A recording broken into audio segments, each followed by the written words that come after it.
प्रिय मित्रों, आइए हम अपनी पवित्र विश्वास को मजबूत करने के लिए एक यात्रा पर निकलें। इस यात्रा में हम न केवल अपने उद्देश्य को पहचानेंगे, बल्कि अपने भीतर एक गहरा विश्वास विकसित करेंगे।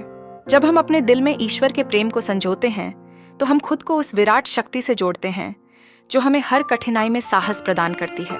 जब हम प्रार्थना करते हैं, तो हम अपने मन और आत्मा को शांति और दृढ़ता से भरते हैं। प्रार्थना केवल शब्दों का उच्चारण नहीं है, यह हमारे हृदय की गहराई से उभरने वाला एक अनुभव है। जैसे जैसे हम पवित्र आत्मा में प्रार्थना करते हैं, हमारे मन और आत्मा एक नई ऊर्जा से भर जाते हैं। यह उस प्रेम का अनुभव है जो केवल ईश्वर ही हमें दे सकता है। ईश्वर के प्रेम में बने रहने का अर्थ है उसकी कृपा की प्रतीक्षा करना। यह निश्चित जानना कि हमारे जीवन में उसकी योजनाएं सर्वोत्तम हैं।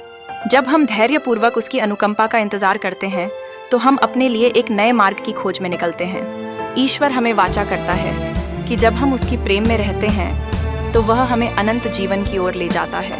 हम सबके लिए यह आवश्यक है कि हम न केवल अपने जीवन में ईश्वर के प्रेम को महसूस करें, बल्कि इसे दूसरों में भी फैलाएं। हमारे कार्य, हमारे शब्द और हमारे विचार सभी में यह प्रेम प्रतिबिंबित होना चाहिए। हम जब दूसरों की मदद करते हैं, जब हम सद्भावना बांटते हैं, तब हम ईश्वर के प्रेम का वास्तविक अर्थ निरूपित करते हैं। इसलिए प्रिय मित्रों, आइए हम सभी मिलकर ईश्वर के प्रेम में अपनी जड़ों को और मजबूत करें। हमें प्रार्थना करने पर जोर देना चाहिए, पवित्र आत्मा के मार्गदर्शन की प्रतीक्षा करनी चाहिए और दुनिया को सत्य, प्रेम और करुणा का संदेश देना चाहिए। जब हम इस सच्चाई में चलते हैं, तब हम ईश्वरीय सार्थकता का अनुभव करते हैं।